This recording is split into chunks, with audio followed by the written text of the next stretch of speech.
जब तक आपके अंदर किसी चीज को पाने के लिए वो पागलपन नहीं है जो आपसे बार बार कहे कि तू इस तरह से पीछे नहीं हट सकता, तुझे बार बार चांस नहीं मिलेगा अपनी जिंदगी में वापसी करने का, बस यही एक मौका है कुछ कर दिखाने का, तब तक आप सिर्फ बहाने ढूंढोगे पीछे हटने के लिए, तब तक आप सिर्फ बहाने ढूंढोगे अपनी हार को छुपाने के लिए। ओलंपिक से 2 साल पहले माइकल फेल्प्स का हाथ फ्रैक्चर हो गया। डॉक्टर्स ने कह दिया कि अब आप स्विमिंग की प्रैक्टिस नहीं कर पाओगे, और अगर ये हाथ ठीक भी हो गया तो भी उसमें इतनी ताकत नहीं रहेगी जितनी पहले थी। जो इंसान 10 साल से प्रैक्टिस कर रहा था ओलंपिक्स में खेलने का, उसका सपना आज उसकी ही आंखों के सामने टूट रहा था। आज उसकी 10 साल की मेहनत पे पानी फिर रहा था। लेकिन बस यही वो टाइम होता है जहां इंसान या तो टूट जाता है या फिर अपने आप को फिर से तैयार करता है। माइकल फेल्प्स ने डॉक्टर से कहा कि कोई बात नहीं, अगर मेरे हाथ अब उतने ताकतवर नहीं है,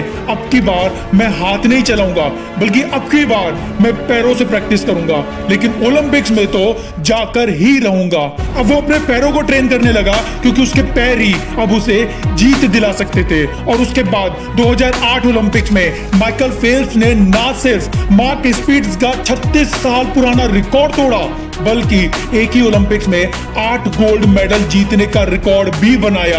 और ये सब इसलिए हुआ क्योंकि उन्हें अपने सपने को सिर्फ पूरा ही नहीं करना था, बल्कि हर हाल में पूरा करना था। एक ही ओलंपिक में 8 गोल्ड मेडल जीतने के पीछे 2 वजह थी। एक तो उसके हाथ का फ्रैक्चर, जिसने उसे यह सिखा दिया कि हर परेशानी का कोई ना कोई हल जरूर होता है। एक कमजोरी को लेकर बैठे मत रहो, बल्कि अपनी दूसरी ताकत को ढूंढो। और दूसरा इयान थॉर्प, जिसने ये कहा था कि ऐसा हो ही नहीं सकता कि कोई इंसान एक ही ओलंपिक में 8 गोल्ड मेडल जीत जाए। It is impossible. लेकिन माइकल फेल्प्स ने साबित कर दिया कि नथिंग इज इम्पॉसिबल। उस इंसान के अंदर एक बहुत ही खास बात थी। वो ये कहते हैं कि मैं एक दिन भी प्रैक्टिस किए बिना नहीं रहता, यहां तक कि मैं संडे को भी प्रैक्टिस करता हूं, क्योंकि अगर मैं संडे को प्रैक्टिस नहीं करता तो साल में 52 दिन ऐसे होंगे जिन्हें मैं बिना प्रैक्टिस किए गवा दूंगा। और बस यही चीज मुझे मंजूर नहीं है। उसे कोई फर्क नहीं पड़ता कि आज क्रिसमस है या फिर उसका बर्थडे।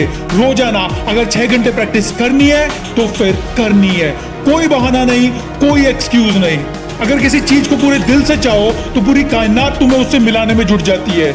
ये लाइन सिर्फ बोलने में अच्छी लगती है, लेकिन इसे सच सिर्फ वही कर पाते हैं जो पागलपन की हद से गुजरने की ताकत रखते हैं। प्रॉब्लम्स आती है, लेकिन प्रॉब्लम्स इंसान को मजबूर करती हैं कुछ ऐसा सोचने के लिए जो उसने आज तक नहीं सोचा, कुछ ऐसा करने के लिए जो उसने आज तक नहीं किया।